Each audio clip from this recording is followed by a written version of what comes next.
So we're gonna try and print some stuff on this one. Yeah.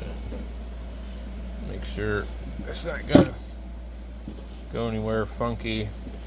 Make sure that the ender isn't gonna get in the way. I think we'll get an SD card for this one. Dusty. So this is my last Ender 3.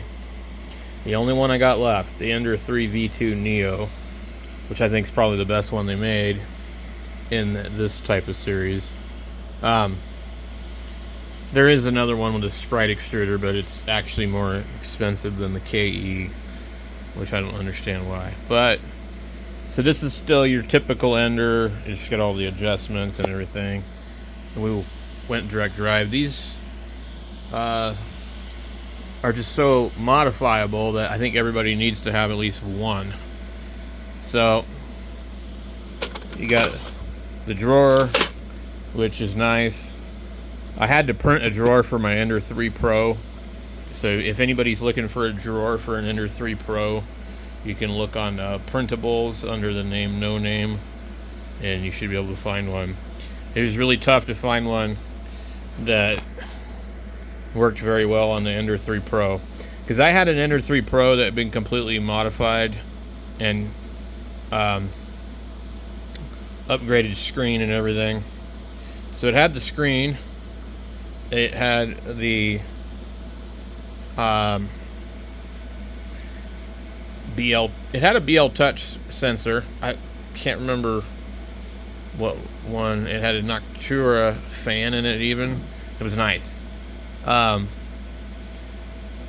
so it had bed leveling and all that stuff, and the newer computer, and I forget what else, but I ended up doing a direct drive on it. I think I may have put it back to direct drive to regular when I sold it, because sometimes people just don't want that. But one of the problems we're running into with some of these here was where the wires are coming in. Like this thing actually needs to be redone. The direct drive, there's too much flex. If you don't get the extension kit, there's too much flex on the back of these. So when you're looking at the back of it, and what happens is you eventually break these, and then you gotta solder them. So I believe I just put it back to how it was. This one has dual Z screws. I prefer that. I really don't like not having that. So I've done that with all my Crealities. I've added the extra one. They sag a little bit. So if you don't have it, they can sag. Now they're not independent, but you know, you just get them all lined up and they'll stay with each other. So there's only so much you can do to these, but once you start to do that kind of stuff, and the direct drive, I don't know that the direct drive is not actually like important unless you're going to print TPU. I mean, it does kind of simplify some things, but I tried a million different designs for the extruder, but I would say get the extra extension here, relocate this, put it at the top, or something else, do something with it, because it's in a bad spot. So what happens is when your printer goes all the way over here, you see it's got to tuck behind that rail quite a bit.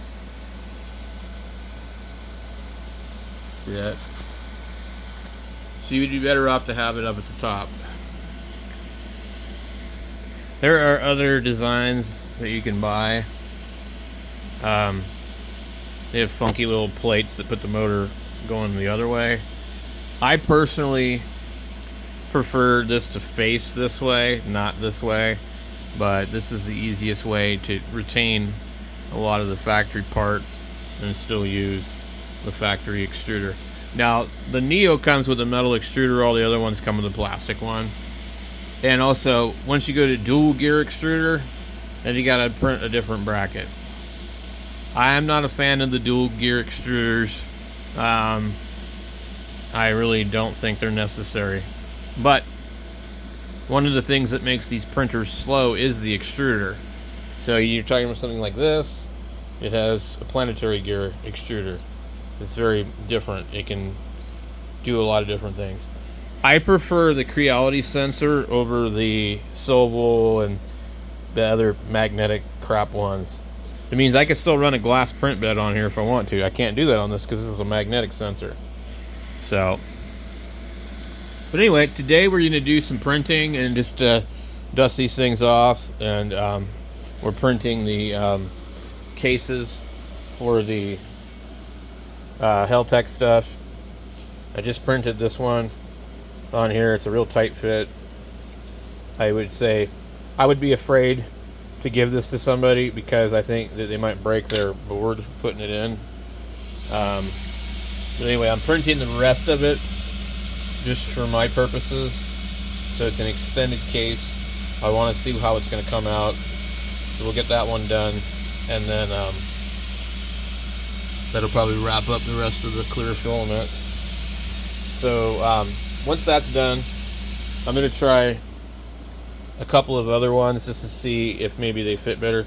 Now right here there is a cutout here because these new heltec V3.1 have a longer antenna. Okay, so you see right here. Now mine doesn't look that long, but some of the other ones seem like they protrude past the display. And I guess that's like a Wi-Fi Bluetooth antenna. But that's an issue. So far I'm most happy with this one, but I'd like to have one to take with me that doesn't have an antenna sticking out of the end, because I will probably break it. And I can put the little wire external antenna in one of these cases. So what you do is you get one of these and they just sit inside the case and you don't have to worry about it. Physically, might even be a superior antenna because this is wound.